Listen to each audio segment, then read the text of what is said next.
새해 표어는 우리 행복이 가득한 교회입니다. 다른 것은 몰라도 이 세 가지만큼은 꼭 실천했으면 정말 좋겠습니다. 항상 기뻐하라, 쉬지 말고 기도하라, 범사에 감사하라. 왜 그런지 아십니까? 이 세 가지가 우리를 향하신, 그리스도 안에서 우리를 향하신 하나님의 뜻이기 때문에 그렇습니다.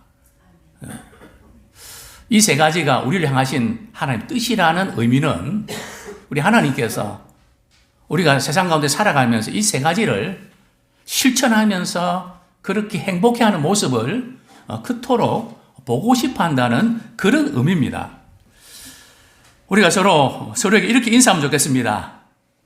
새해에 항상 기뻐하는 모습. 우리 그렇게 한번 따라하시죠. 새해에 항상 기뻐하는 모습. 쉬지 말고 기도하는 모습. 범사에 감사하는 모습. 보고 싶습니다.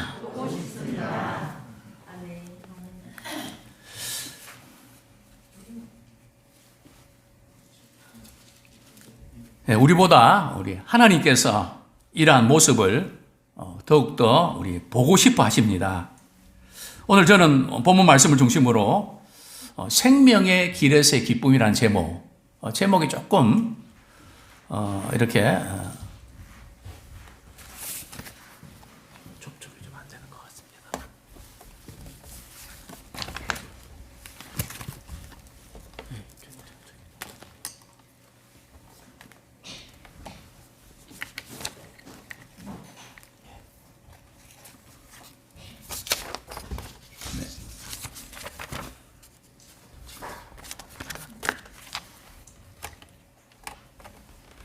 인생은 접촉입니다. 우리 신앙생활에도 우리가 이 접촉이 좀 됐다 안 됐다 그렇게 되는 경우들이 있는 것 같은데요. 예.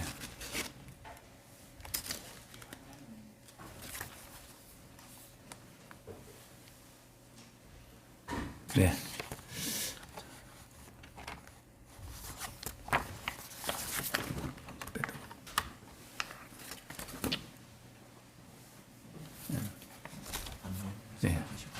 예. 접촉이 아마 되면 좋겠고요. 안 돼도 우리 할 수 없습니다. 첫 번째로 나누고 싶은 것은 우리 생명의 길에서의 기쁨이라는 제목. 그 의미가 참 뭔지 이렇게 잘 들어오지 않을 수 있는데요. 생명의 길을 가야 또 생명의 길이 보여야 기쁨이 있다는 겁니다. 생명의 길에서의 기쁨을 보셨습니까? 또 생명의 길에서의 기쁨을 누리고 계십니까? 우리 사도행전 2장 우리 28절 우리 다 같이 읽겠습니다. 사도행전 2장 28절 같이 읽겠습니다. 시작. 주께서 생명의 길을 내게 보이셨으니 주 앞에서 내게 기쁨이 충만하게 하시리로다. 주께서 생명의 길을 내게 보이셨으니 주 앞에서 내가 기쁨이 충만하게 하시리로다. 사실은 제가 이렇게 지난 성탄절 우리 사랑목장, 충성목장 우리 이렇게 흰 티를 입고 아주 이렇게 행복해하는 기쁜 모습을 찍어서 PPT에 올렸는데 말이죠. 보지 못해서 되게 좀 안타깝습니다. 참 우리가 생명의 길을 가는 사람의 이 특징은 뭔가 하면 기쁨이 충만합니다. 물론 세상 가운데 기쁨을 상실할 수가 있죠. 저는 우리 예랑교회 성도님 한 분 한 분 이전보다 표정이 좀 더 밝았으면 좋겠습니다. 왜냐하면 우리 안에서 영혼의 기쁨이 있기 때문에 일단은 표정이 밝고 봐야 됩니다. 그럼 어떤 분 그러면 목사님 제가 생긴 게 그런데 어떡합니까? 그래도 생긴 게 그래도 말이죠. 내 안에서 기쁨이 있으면 얼굴이 환해집니다. 저 믿음의 사람들은 바로 주께서 생명의 길을 내게 보이셨습니다. 그래서 우리는 주님 앞에서 살아가기 때문에 기쁨이 충만하게 될 줄로 믿습니다. 오늘 본문은 베드로가 말이죠. 오순절날 성령의 충만함을 입고 거기 한 16개국의 여러 유대인들이 말이죠. 디아스포라들이 너무너무 놀란 겁니다. 저 사람들은 갈릴리 사람들인데 우리가 지금 사용하는 언어로 말이죠. 하나님의 크신 일, 이 하나님의 크신 일은 예수님이 십자가에 못 박혀 죽으시고 부활하셔서 믿는 자에게 새 생명을 주시는 그것을 말합니다. 그 일을 말이죠. 자기 나라 언어로 말이 다 알아듣게 막 이야기한단 말이죠. 그죠? 그들이 무슨 외국어 배운 것도 아닌데 참 우리 외국어 때문에 얼마나 스트레스 받습니까? 하나님의 크신 일을 거기에 모인 모든 분들이 다 이렇게 알아들으니까 도대체 이게 어떤 일이 일어났냐? 그러면서 뭐라고 이야기합니까? 저 사람들이 아침부터 말이죠. 술 취한 거 아니야? 세술에 취했다. 그러니까 베드로가 말이죠. 얼떡 일어나갖고 설교를 합니다. 그게 아니고 오순절에 성령에 충만한 그 예언이 요엘서의 예언이 그대로 성취한 겁니다. 또 십자가 부활 사건으로 인해서 그들이 생명의 길을 경험하고 그렇게 기뻐하는 겁니다. 그러면서 오늘 본문의 말씀을 인용한 것입니다. 다윗은 이 본문을 시편 16편 11절에 이렇게 말씀하고 있는데 이것은 베드로가 인용하고 있는데요. 주께서 생명의 길을 내게 보이시리니 주의 앞에는 충만한 기쁨이 있고 주의 오른쪽에는 영원한 즐거움이 있나이다. 주의 앞에는 충만한 기쁨이 있고 그 다음에 이제 주의 오른쪽에는 영원한 즐거움이 있다. 우리가 주 안에서 누리는 기쁨은요. 처음 예수 믿고 은혜 받아서 그때 깜빡 누리고 그 다음에는 뭐 그냥 힘들게 어렵게 그냥 그렇게 살아가는 게 정상이 아니란 말이죠. 주님이 우리에게 주시는 이 기쁨은 영원한 즐거움입니다. 그래서 우리는 이 영원한 이 기쁨을 반드시 회복하고 주님 앞에 서는 그날까지 우리의 가정과 직장과 교회에서 주님이 내게 주신 기쁨이 흘러나오기를 축원합니다. 정말 저는 늘 간혹 이런 예를 듭니다. 좀 이렇게 정신적으로 충격받아서 좀 좋지 않은 분들이 길을 가면서 말이죠. 그들 어떻게 갑니까? 쉬쉬 웃으면서 가십니다. 저는 그 표정 보고도 은혜 많이 받습니다. 이야, 저분들은 정말 정신적으로 힘들고 어려운데 어떻게 저렇게 웃으면서 그렇게 하냐? 우리는 예수님이 나 같은 죄인 위해서 십자가 지시고 우리에게 구원을 선물로 주시고 우리는 어떤 다른 생명보험이 아니라 영생보험에 우리가 들어있는데 우리는 영생이 보장되어 있는데 정말 주님 안에서 어떤 상황, 어려운 상황이 있어도 그 기쁨과 감사함으로 살아갈 수 있습니다. 반드시 새해 이 기쁨이 회복되어지기 원합니다. 그죠? 우리 자녀들이, 우리 손주들이 내 얼굴 보고 말이죠. 내 표정 보고, 내 삶을 보고, 아, 나도 예수 믿어야 되겠다. 예수 믿으면 저렇게 행복하구나. 그것은 나로부터 흘러가기 원합니다. 그래서 우리 자신이 복음의 통로가 되기를 소원합니다. 행복에 세 가지 조건이 있다는 것 들어보셨습니까? 첫째는 누군가로부터 우리가 사랑을 받아야 됩니다. 또 그 사랑의 대상이 내가 잘해야만 사랑해주고 내가 잘못하면 버리는 그런 사랑이 아니고 그냥 변함없이 그럼에도 불구하고 끝까지 나를 사랑해 주시는 어떤 분이 있어야 됩니다. 자, 두 번째는요. 내가 아무리 사랑을 많이 받아도 내가 사랑하고 싶은 대상이 있어야 됩니다. 내가 사랑하는 사람이 있어야 됩니다. 내가 아무리 많은 것 가지고 누리지만 사랑하는 사람이 없으면 참 불행합니다. 그러나 아무리 내가 가진 것이 없고 배운 것이 없어도 참 사랑하는 사람이 있다면, 자녀들이 있고 성도들이 있고 친구들이 있고, 그렇다면 그 사람은 행복합니다. 또 세 번째는 말이죠, 내가 사랑하는 일이 있어야 됩니다. 돈 때문에 하는 게 아니라 나는 정말 이 일이 좋습니다. 다른 거 어떤 것과 바꿀 수 없고 나는 정말 이 일만 하다가 죽어도 한이 없습니다. 제가 청년 때에 제일 부러웠던 게 뭔지 아십니까? 그게 있다면 참 성경을 그냥 마음껏 실컷 읽으면 너무 좋겠다. 참 말씀 속에서 하나님의 사랑의 확인, 얼마나 은혜가 됩니까? 그냥 성경을 조금 읽다가 또 다른 일 해야 되고, 또 그런데 처음 성경을 이렇게 깊이 읽고 실컷 읽으면 얼마나 좋을까? 제가 이번에 작년에 말이죠, 코로나 걸려서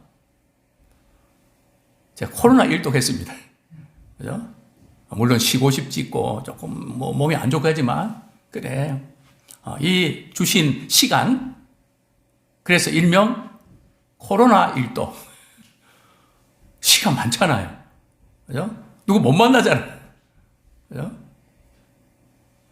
그래서 참 성경을 읽는 그 시간, 참 얼마나 행복한지. 왜냐면 거기는 생명의 길이 보이지 않습니까? 그러나 이 모든 행복의 조건들을 우리 신자들은 완벽하게 갖추고 있습니다. 왜요?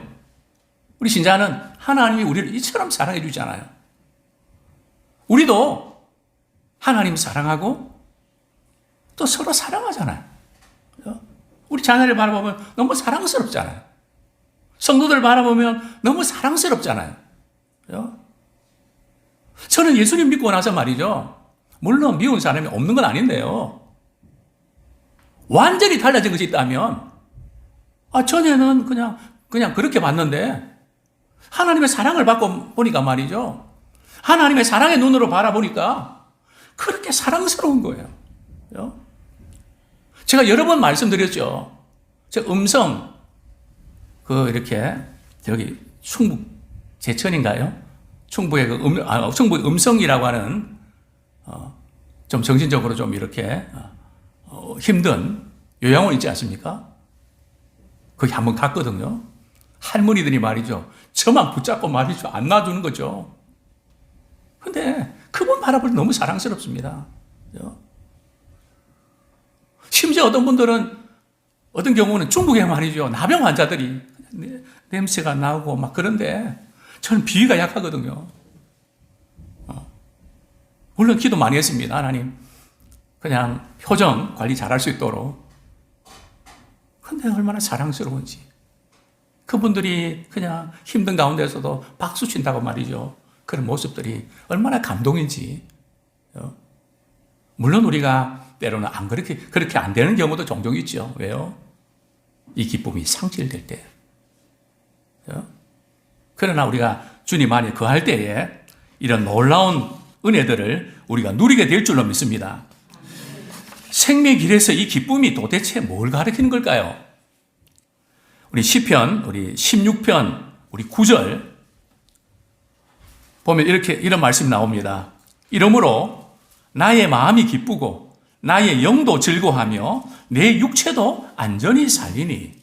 이 생명의 길에서의 기쁨은 단순히 우리 영혼의 기쁨만을 의미하는 것은 아닙니다. 그 기쁨을 넘어서죠. 그 시편이 이렇게 고백합니다. 이러므로 나의 마음이 기쁘고 생명의 길을 보니까 말이죠. 야, 이게 사는 것 같지 않은데 이게 사는 거야? 정말 그런 우리가 힘든 시간도 있지 않습니까? 저는 예수님 만나고 사는 게 이런 거구나. 저는 그것을 발견했습니다. 왜냐하면 예수님이 생명이시니까. 하나님 안에 생명이 있으니까. 이 지금 다윗도 말이죠. 그래서 내 마음이 기쁘다. 그리고 나의 영도 즐거워한다. 우리 찬양 드릴 때에 영혼의 메아리 아닐까요? 참, 오늘 우리 또 이렇게 새해가 돼서 우리 찬양 대원들이 여기 앉으니까 이제 이쪽이 줄어들지만 얼마나 보기 좋은지 모릅니다. 또 우리 세 분이 이렇게 들어오셔서 소리가 잘 하모니가 될까 좀 이렇게 본인도 또 근데 잘 이렇게 해서 아주 멋진 또 은혜로운 찬양을 해주셨는데요. 정말 얼마나 감사한지 모르겠습니다. 우리의 찬양도 입술에서 그냥 따라하는 그게 아니고요. 우리가 드리는 찬양은 우리 하나님 베푸신 은혜가 말이죠. 우리의 하루하루 지나온 살아온 삶에 부딪히면서 하나님의 은혜로 있을 데 없는 자, 왜 구원해 주시는지 나는 알 수가 없습니다. 정말 그 은혜에 감격해서 참 복음 밖에는 소망이 없습니다. 어디에 소망이 있습니까? 복음 밖에는 소망이 없습니다.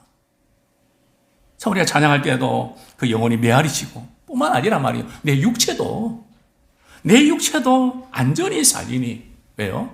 주님이 함께 하시고 주님이 지켜주시니까.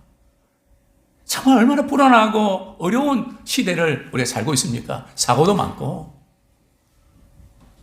타면 뭐 그냥 또 이렇게 어려움이 생기고. 근데 주님이 함께 주시겠다 약속하셨습니다. 이런 복음성과 가사가 있죠. 주가 보이신 생명의 길, 나 주님과 함께 어떤 마음을 드리고요? 상한 마음을 드리며.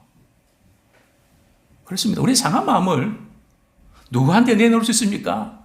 아내한테, 남편한테, 자녀들한테, 부모한테 내놓을 수 있습니까? 누구한테 내놓을 수 있습니까?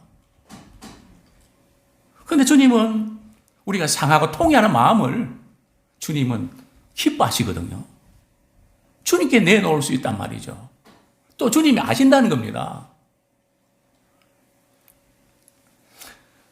상한 마음을 드리며 주님 앞에 나가리. 우리가 주님의 전에 나와 예배하고 기도하고 그 모든 게 그거 아닙니까? 참 우리의 상한 마음을 주님께 드리고 우리 힘을 얻고 돌아가지 않습니까? 상한 마음 가지고 스트레스 푼다고 말이죠. 잘못하면 탈이 나지 않습니까? 근데 우리는 상한 마음 있지만 그것도 주님께 드리고 주의 주신 은혜와 또 사랑을 경험하고 또 툴툴 털고 일어나는 이것이 예배의 기적이고 생명의 길을 가는 사람의 놀라운 축복인 줄 압니다. 나의 의로움이 되신 주, 그 이름 예수, 나의 길이 되신 이름 예수, 나의 길 오직 그가 아시나니 나를 단련하신 후에 내가 정금같이 나오리라. 사랑하는 성도님들께 저는 이렇게 도전드리고 싶습니다. 지금 우리는 어떤 길을 가고 계십니까? 가지 말아야 할 길은 혹시 아닙니까? 가서는 안 되는 길인데 나도 모르게 거기에 자꾸 가고 있지는 않습니까? 꼭 가야 할 길을 지금 가고 있나요? 길을 지금 알고 가십니까? 모르고 가십니까? 아니 그냥 따라가십니까?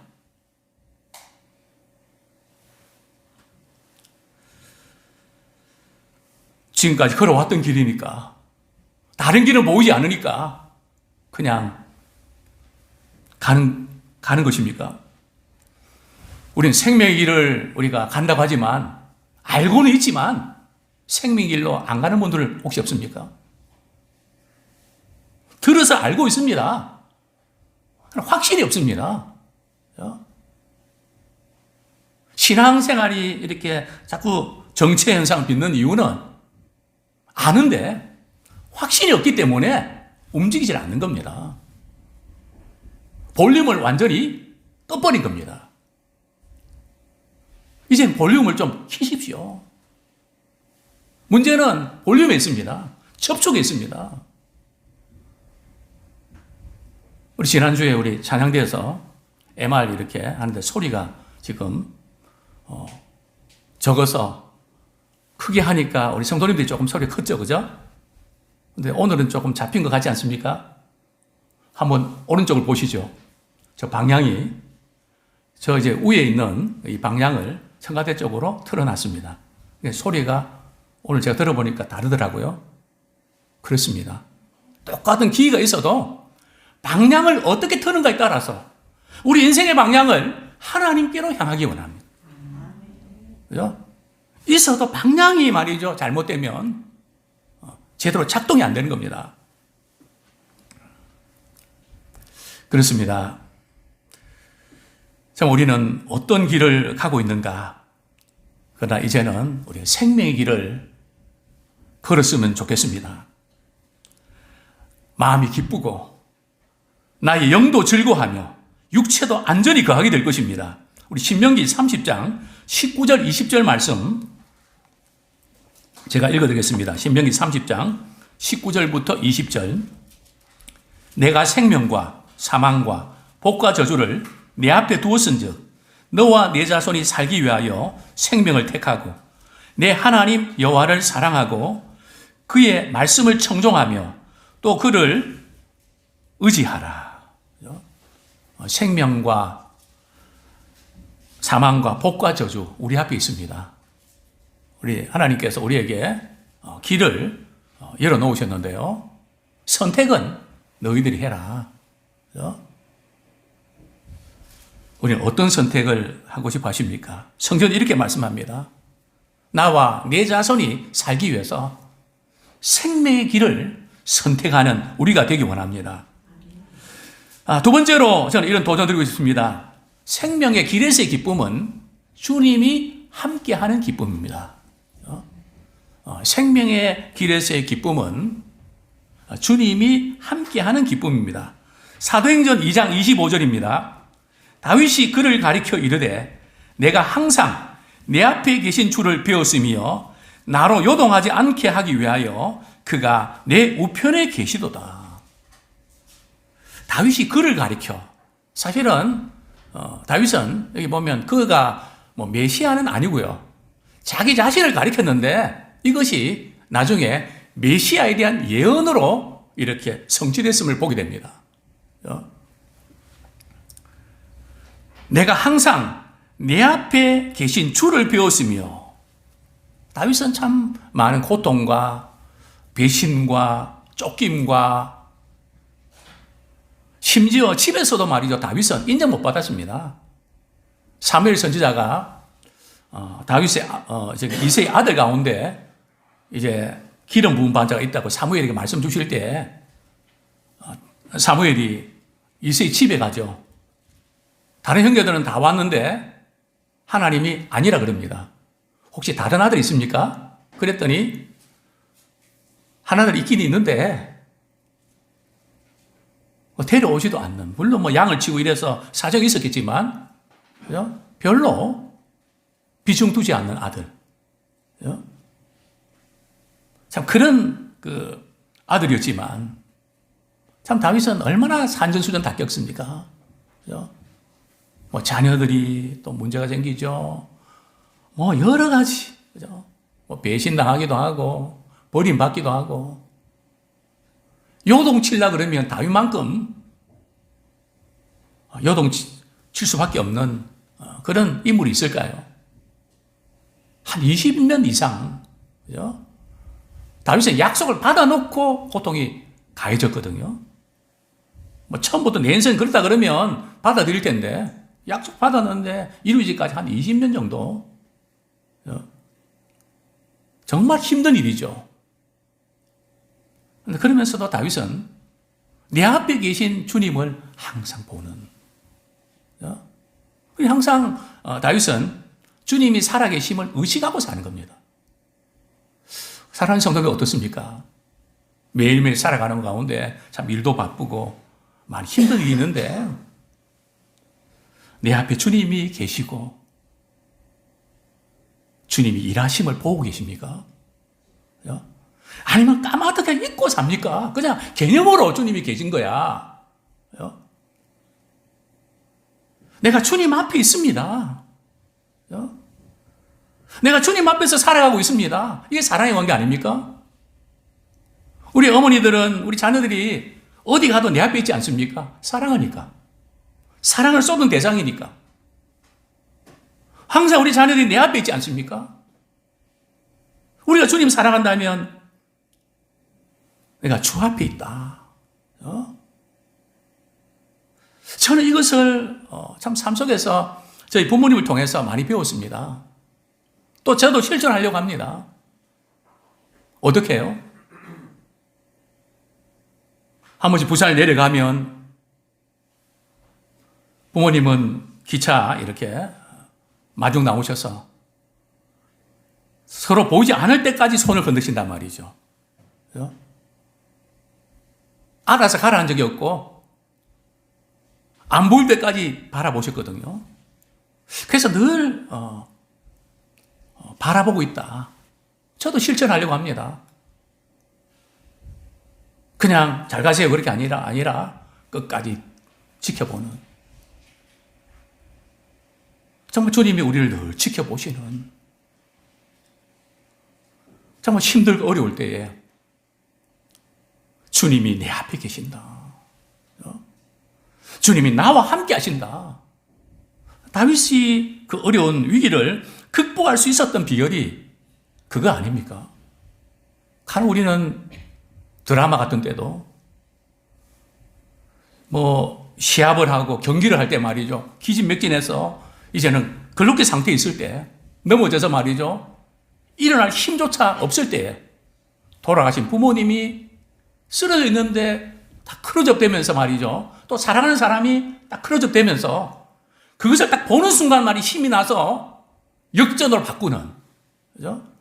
사랑하는 사람이 나를 보기 때문에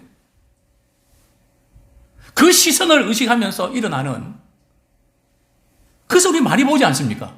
우리 믿음의 사람들은, 그죠? 주님이 나를 항상 바라보시고 우리의 작은 신음에도 귀를 기울이시는, 참 우리가 주님 앞에 있다고 하는, 참 이 놀라운 은혜가 살아가는 삶의 현장에서 우리의 것이 되기를 소원합니다. 다윗이 시편 23편 4절에서 이렇게 고백하죠. 내가 사망의 음침한 골짜기를 다닐지라도 해를 두려워하지 않을 것은 주께서 나와 함께 하심이라. 주의 지팡이와 막대기가 나를 안위하시나이다. 참 다윗은 사망의 음침한 골짜기를 많이 통과해야만 했습니다. 삶의 의욕 완전히 상실해버리고, 이래 살아서 뭐 하겠나, 막 이런 것들이 그냥 불쑥불쑥 올라오고. 다윗은 이런 위기를 어떻게 극복했을까요? 내가 사망의 음침한 골짜기를 피할 수 있으면 좋지만 혹시 그런 골짜기를 다닌다 할지라도 주님이 나와 함께 하신다. 이 약속 때문입니다. 그런데 목자가 말이죠, 양들을 인도할 때 사망의 음침한 골짜기 말이죠, 그 골짜기로 인도하는 이유가 뭘까요? 그냥 힘들게 하려고 그렇게 몰아가시는 걸까요? 목자가 양들을 골짜기 말이죠, 인도하는 이유가 있습니다. 그것은 골짜기로 인도할 때에 정상으로 올라가는 가장 빠른 길이기 때문에 그렇습니다. 물론 그 자체가 조금 힘들고 어려울 수 있습니다. 우리가 알지 못하는, 우리 주님이 보실 때는 그것이 가장 좋은 길이기 때문에 우리를 그쪽으로 때로는 인도하십니다. 두 번째로 골짜기로 인도하는 이유가 뭔지 아십니까? 골짜기로 가다 보면 신선한 물이 거기는 흐르고 있습니다. 자개난 태양 아래 목이 많은 양들이 말이죠, 그 신선한 물을 보는 순간 얼마나 기쁠까요? 거기는 깨끗한 물이, 신선한 물이 흐르고 있기 때문에 목자는 여러 가지 힘든 상황이 있지만 그쪽으로 가는 것입니다. 또 왜 그런지 아십니까? 왜 힘들고 어려운 그런 골짜기로 목자는 인도할까요? 거기는 사람들이 많이 다니지 않기 때문에 풍성한 꼴이 있습니다. 남들이 보지 못한 꼴이 거기 있기 때문에 좋은 걸 먹이고 싶어서 목자는 그곳으로 인도하시는 겁니다. 그렇습니다. 다윗이 이 어려운 상황 속에서 이렇게 위기를 극복할 수 있던 비결은 하나님이 나와 함께 하시기 때문이다. 그러니까 오늘 어떤 상황이 우리에게 놓여진다 할지라도 이것만은 하지 마십시오. 어떤 거요? 하나님이 나를 버리셨는가 봐. 아닙니다. 거기서도 하나님 함께 하십니다. 우리가 실패했다 할지라도, 이제는 끝났다 할지라도 바로 거기서도 하나님은 함께 하십니다. 하나님이 함께 하신다면 우리가 어떤 상황에서도 우리 기뻐하고 감사할 수 있습니다. 자, 그러면 생명의 길에서 기쁨을 우리가 어떻게 하면 계속 유지할 수 있을까요? 생명의 길을 아는 사람은 기쁨이 충만하다고 이렇게 말씀하고 있는데, 저는 묻고 싶습니다. 목회자와 직분자들과 우리 성도님들, 신앙생활 오래 하신 분들, 아직도 주님이 내게 주신 복음의 이 기쁨이 있습니까? 혹시 이렇지는 않습니까? 나도 한때는 그랬어. 내가 처음 은혜 받고 그럴 때 한때 그랬어. 그러나 너도 조금 있으면 나처럼 될 거야. 얼마나 슬픈 일입니까? 신앙생활 오래 하면 그렇게 된다고요? 얼마나 끔찍한 일입니까? 그 말도 안 되는 일 아닙니까? 근데 그것이 나의 지금 모습은 혹시 아닙니까?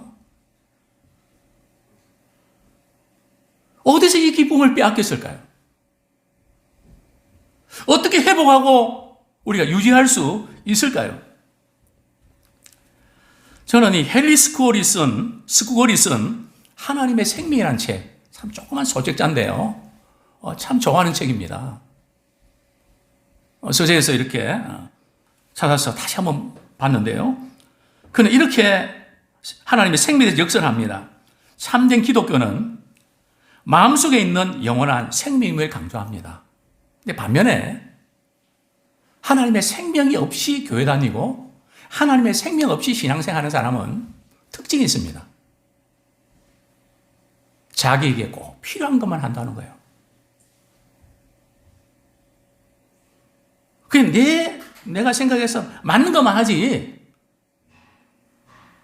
주님이 나를 필요하시고 주님이 나를 쓰기 원하시는 그것은 관심이 없고요. 그냥 나한테 필요하면 내 형편에 맞는 그것만 하지 그 이상은 절대 안 한단 말이죠. 이게 지금 형식적인 기독교, 생명이 없는 기독교의 특징임을 이렇게 지적하고 있는데요. 그러면서 이 헨리 스쿠걸은 참된 기독교가 마음속에 있는 영원한 생명을 강조하는데, 그렇게 표현한 이유는 마음속에 거하는 내적 능력, 우리 예수 믿는 사람들은 예수님의 생명이기 때문에 이 내적으로 말이죠, 생명이 살아 움직입니다. 그죠? 예수의 생명이 살아 움직이기 때문에 예수의 생명으로 기도하고 예수의 생명으로 봉사하고 예수의 생명으로 섬기는 겁니다. 근데 이 생명이 빠져버리면 이제는 신앙생활이 정말 힘든 지경에 이르게 되죠. 하나님을 사랑하는 것은 우리 영혼 속에 새 생명을 지니고 있기 때문에 그렇습니다. 우리 예수 믿는 순간에 주님의 생명이, 하나님의 생명이 우리 속에 들어와 있거든요. 그죠? 그래서 하나님의 생명으로 우리가 주의 일도 하는 겁니다. 누가 시켜서가 아니라 주님의 사랑이 나를 강건하시기 때문에 그렇게 하는 거죠. 자, 그런데 왜 이것이 이렇게 유지가 안 되고 어느 한순간에 끊어져 버렸을까요? 제가 요즘 이렇게 우리 교회 저녁이 되면 우리 종탑에 빨간 불이 들어오고 글자도 이제 예람교회 이 불이 안 들어와서 사실 속이 상합니다. 그저 이렇게 흰 불빛만 들어와서 감사한데요. 그게 들어오면 훨씬 더 보기 좋을 텐데 지금도 이제 어디가 고장 났을까? 전기 문제일까? 이렇게 해서 제가 두들겨 보는데 무슨 문제가 있는 것 같습니다. LED가 나갔든지 전기 문제가 있든지 여러 가지 문제가 있겠죠.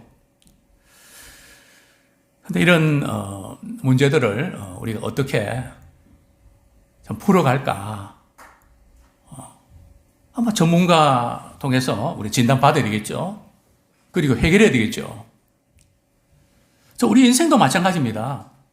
우리가 이런 주님 안에서 기쁨을 우리가 한때 누렸는데 왜 빼앗겼을까? 그 이유는 한 가지입니다. 처음 예수 믿고 은혜 받을 때는 말이죠. 주님과 밀접한 교제를 했습니다. 그리고 주님 안에 계속 거했거든요. 그러니까 기쁨이 충만하고 그게 유지가 됐던 겁니다. 우리에게 이 문제가 생긴 겁니다. 우리 요한복음 15장 10절, 11절 그 이유가 나와 있죠. 내가 아버지의 계명을 지켜 그의 사랑 안에 거하는 것 같이 너희도 내 계명을 지키면 내 사랑 안에 거하리라. 내가 이것을 너희에게 이름은 내 기쁨이 너희 안에 있어 너희 기쁨을 충만하게 하려 함이라. 이 기쁨으로 이어지는데 그 몇 가지 과정들이 있죠. 주의 계명을 지킬 때, 이 계명은 사랑의 계명인데요. 그 계명을 지키면, 그 말씀에 순종하면, 그러니까 우리의 신앙의 문제는 단된 것이 순종했다는 겁니다. 처음 예수 믿을 때는 순종 잘했거든요. 그대로 하지 않았습니까? 성령께 감동 주시면 그대로 했잖아요. 근데 지금은 따지잖아요. 재잖아요. 생각이 복잡하잖아요. 그래서 어떤 때는 뭉개버리잖아요.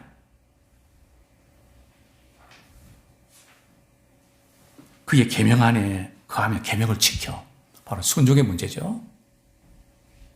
순종할 때에 우리는 주님의 사랑 안에 거하게 됩니다. 그죠? 반대로 주님의 사랑 안에 거하지 못하는 거. 이유는 결국은 우리가 내 생각에 꽉 차서 말씀을 밀어버리고 있다는 거죠. 그렇습니다. 결국 순종과 사랑과 기쁨이 연결되어 있다는 겁니다. 그죠? 어디가 고장이 났습니까? 그죠? 거슬러 올라가면 좋겠습니다. 원인이 뭘까요? 왜 우리가 주님 주시는 그 충만한 기쁨을 누리지 못하고 우리 신앙생활 누구 때문일까요? 누가 마음에 안 들어서 그럴까요? 그런 이유도 있었지만 그거는 근본적인 이유가 아니고요. 실제적인 이유는 주님과의 밀접한 교제가 끊어져서 그런 겁니다. 사랑하는 사람은 표정이 다르지 않고 표정이 다릅니다. 기쁩니다. 저는 우리 청년들을 바라볼 때 표정 보고 압니다. 아무개는 사랑하는 사람 생겼구나. 왜요? 얼굴 보면 알거든요. 그죠? 사랑하는 사람 생겼으니까 사랑하는 사람 생기면 어떻게 합니까? 부모가 안 깨워도 일어나서 말이죠. 잘합니다. 그죠? 사랑하니까, 사랑 만나니까. 그죠? 이 순종과 사랑과 기쁨이 연결되어 있다는 사실, 우리 다시 한번 돌아보면 좋겠습니다. 우리 다윗이 우리아의 아내 바세바, 주님과의 교제가 끊어지는 것은 죄 때문에 그렇거든요. 그 문제 해결하지 않고 계속 가기 때문에 그런 거 아닙니까? 그러면서 그는 이렇게 시편 51편 12절에서 이렇게 고백합니다. 주의 구원의 즐거움을 내게 회복시켜 주십시오. 우리의 문제는 돈 문제도 아니고요. 다른 어떤 사람과의 관계 문제도 아니고요. 구원의 즐거움을 상실하지 않았습니까? 구원의 기쁨이 있으면 어렵고 힘든 건 사실이지만 그것을 이길 수가 있습니다. 근데 이 구원의 기쁨이 없다 보니까 짜증이 나고 원망이 생기고 그렇게 되는 겁니다. 그래서 다윗은 구원의 즐거움을 회복시켜 주옵소서. 다시 한번 이제 우리 복음의 구원의 기쁨을 회복하는 우리가 되기 원합니다. 또한 다윗은 이렇게 고백하죠. 자원하는 심령을 주사. 구원의 기쁨이 사라지면 뭐가 우리를 지배하는가 하면 자원하는 마음이 없고 그냥 시키면 하고 그냥 억지로도 하고 마지못해서도 하고 그냥 자원하는 마음이 없다는 거죠.